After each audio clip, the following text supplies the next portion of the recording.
Hey there, my dear and lovely friends.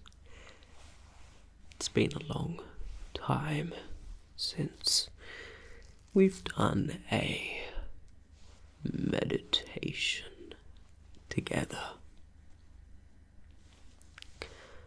I really hope that you're ready and comfortable. Today's meditation will be slow and relaxed, and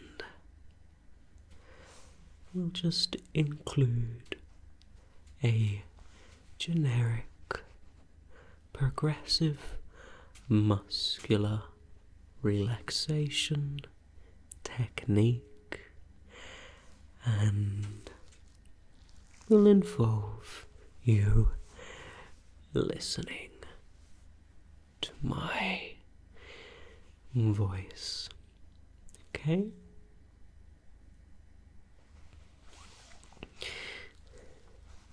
I'd like to invite you to get comfortable with your lying down. You're sitting upright in your chair,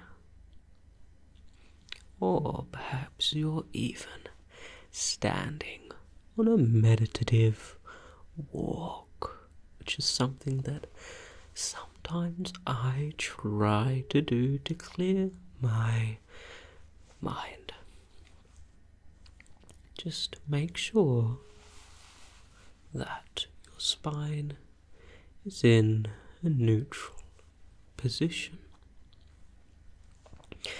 Your shoulders aren't too hunched forward or too pulled back, but just in the middle, and your back is straight,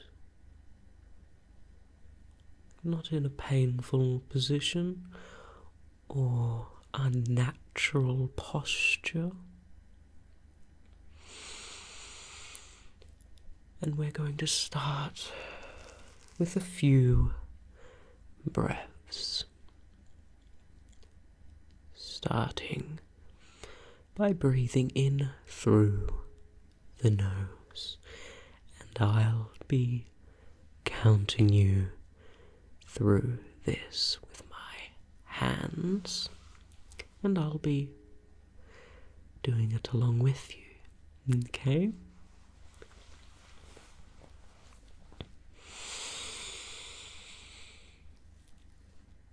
And then hold.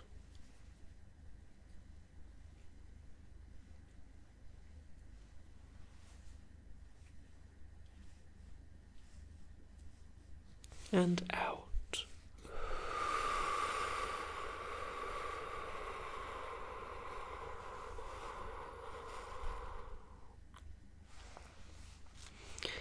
When you're doing any sort of calming breathing exercises, you want the shortest period of time to be your breath in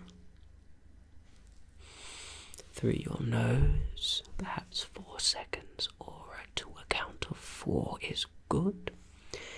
You want the longest period to be holding your breath, not to a point of feeling painful, but just the paused section between your breathing in and out. And then you want your second longest period to be your out breath. There's a few different reasons for this, but the main reason is that when you breathe in, your heart rate is slightly elevated, and when you hold and breathe out, your heart rate is slightly lowered.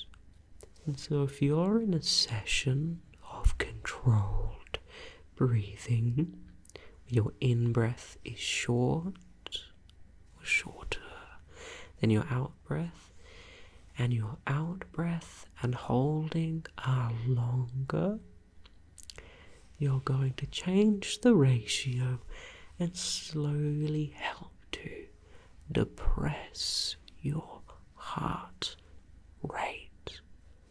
That's one of the ways that meditation physiologically slows your heart rate.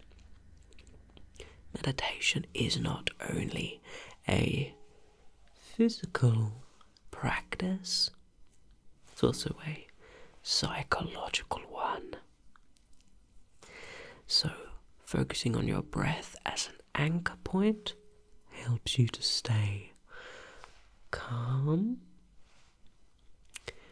helps you not to run away with your thoughts because you have something consistent and reliable that you can come back to. But also, meditation has physical benefits with your breathing, such as lowering your heart rate, sitting in a comfortable posture, etc. When you're in a meditative state like this, the point is to change what area of your brain is focused. There's a misnomer, a misperception that meditation means not thinking, where the truth is basically completely different. Meditation is thought. In fact, some professionals think that the meditative state of the thought may even be slightly more neurologically taxing and consume more calories. Of course, this is not a calorie burning exercise, but it's to dispel a myth. When you are meditating, you're moving which part of your brain is doing the thinking, and you're moving the majority of the entertainment in your brain to your sense perception. E.g., your sense of sound, of taste, of touch, of hot or cold, rhythm, proprioception, which is the understanding of where your limbs and arms are in 3D dimensional space without having to look, based on the positioning of your joints, and various other factors which use your senses. This is called mindfulness. It's having what's happening now be on the forefront of your mind. The point of meditation is that it is one way to reach mindfulness. There are actually a few different ways to obtain a mindful state, but meditation is the most popular. But mindfulness and meditation are not necessarily the same thing, as being mindful may not necessarily mean you're meditating, but the major benefits come through mindfulness. Essentially, mindfulness is just keeping your brain thinking about what's happening right now in your physical surroundings. That's why in meditation we have progressive muscular relaxation, where you think about different muscles in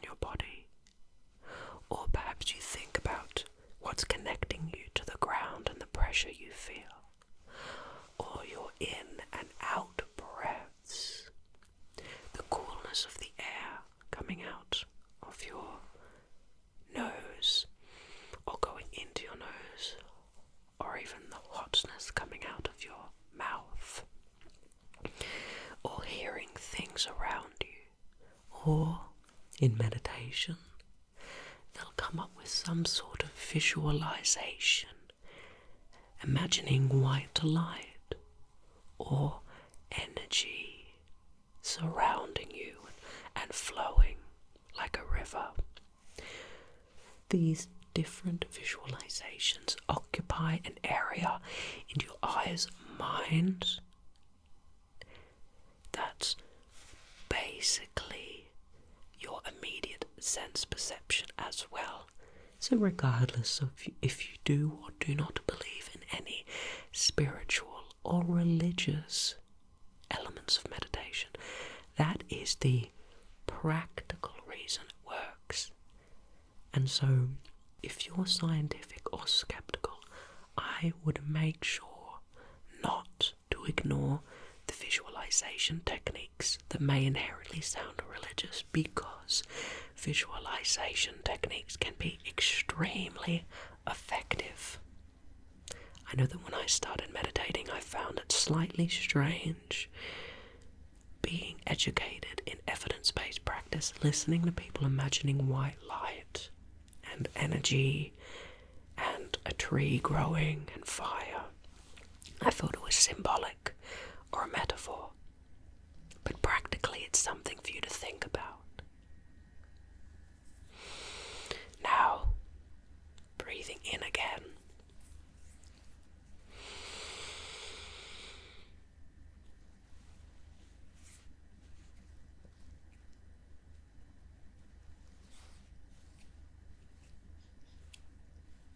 And out.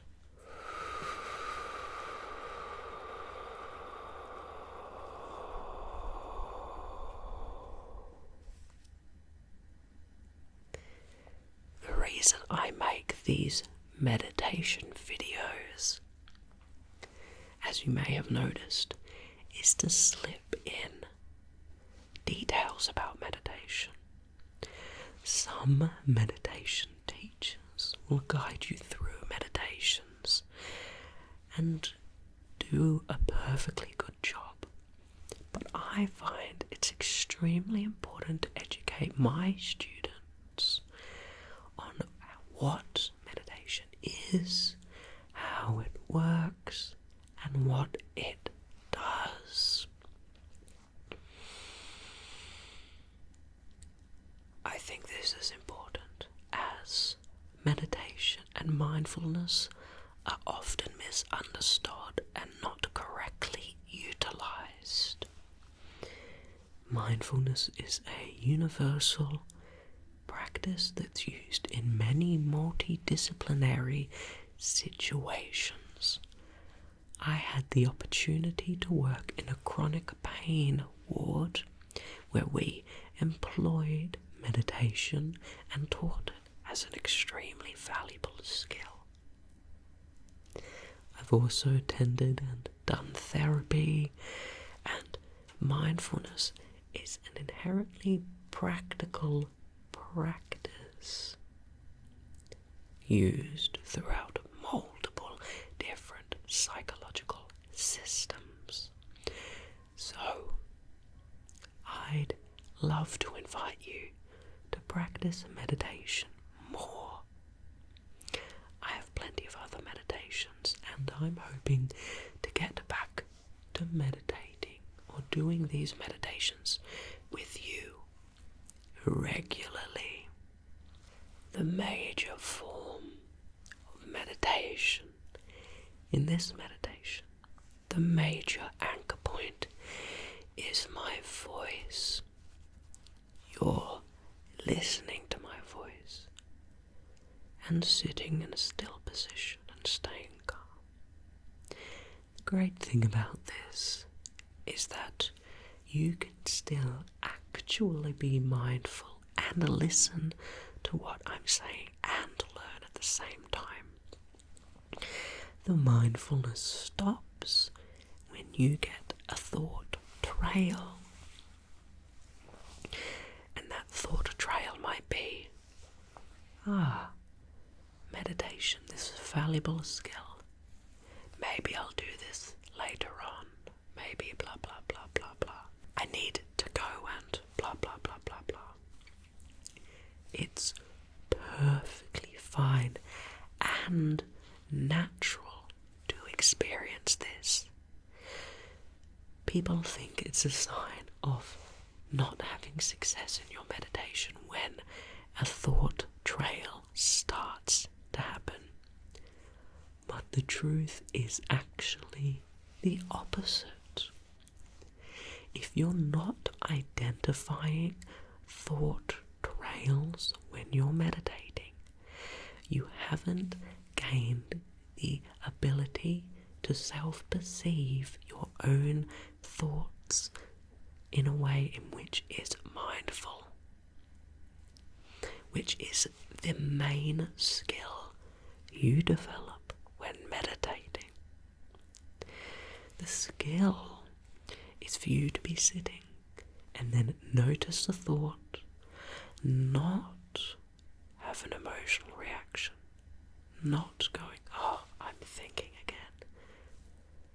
The point is to notice it, observe the thought, and then gently say, okay, I'll toss it aside. I'll think about that later. In acceptance commitment therapy, ACT for short, one of the practices that they do is they visualize a river constantly flowing. And any time a thought appears in your mind, oh, I have to wash the dishes later on, you don't continue thinking about it. You visualize it on a leaf, or you just visualize the leaf itself, and then you toss the leaf into the river and it flows away. And you can do that for all of the thoughts that come in your mind. That's what meditation is. That's why we have breathing as an anchorage point, because you'll be breathing and then you'll notice a thought, and you'll be breathing and you'll feel your breathing, and you'll go, wait a minute, I'm thinking. I'll throw this thought away and focus again on my breathing.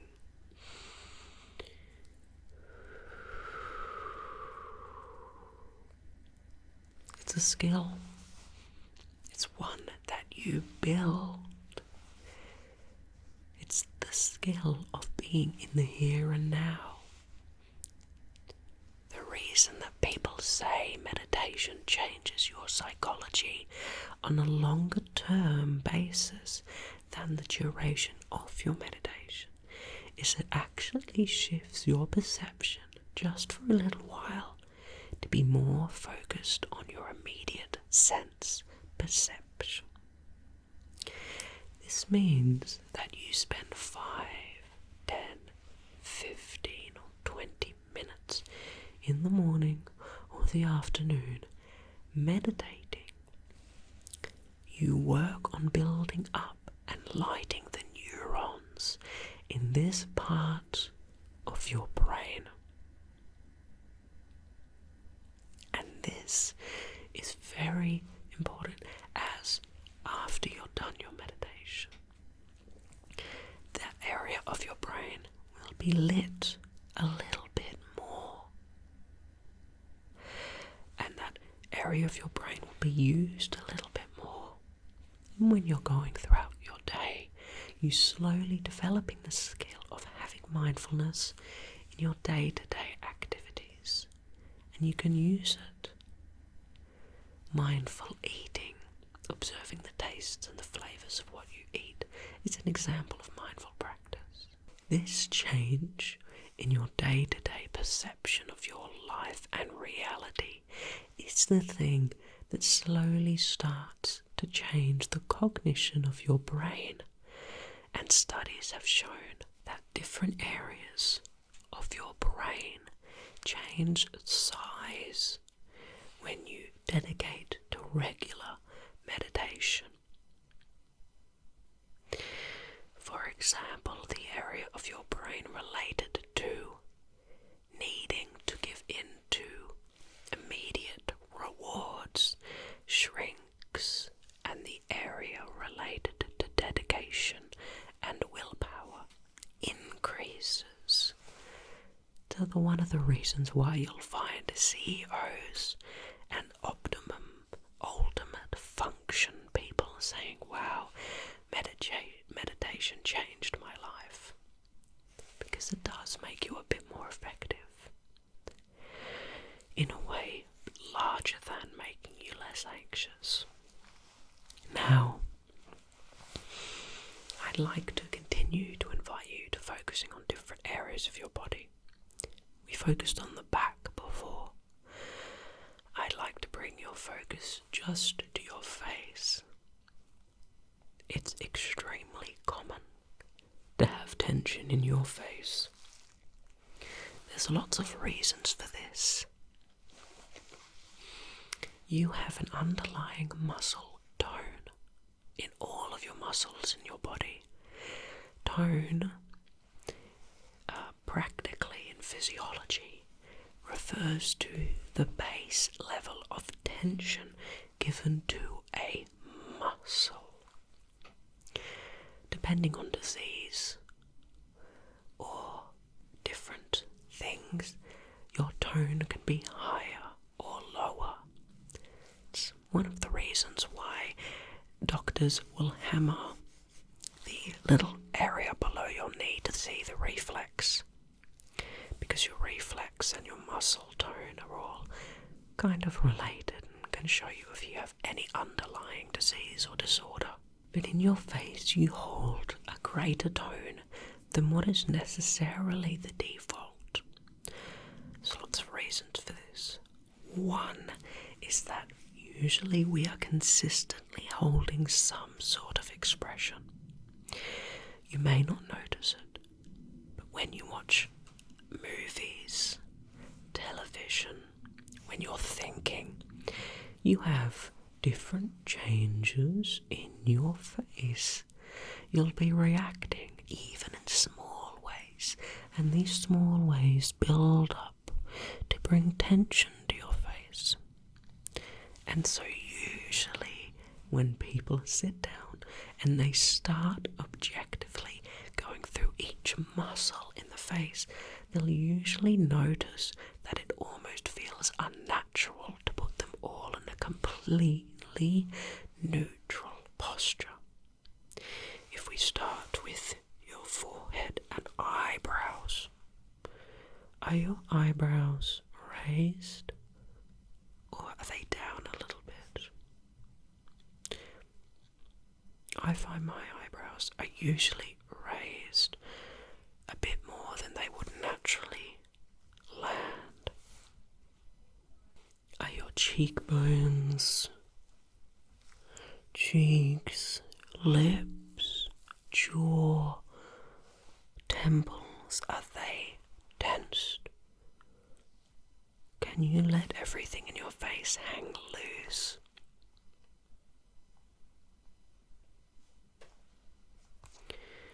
This is another way you can be anchored into what you sense in the present to occupy your mind. Think about your face. It's a classic way to be in a meditative state. Now, the purpose of this video was to get all of you back into meditation if you've been using my channel to meditate, and for me to warm up again as a meditation teacher. And I'd also like to say that I'm planning on making a new series of meditations, a meditation every week, like I did last year.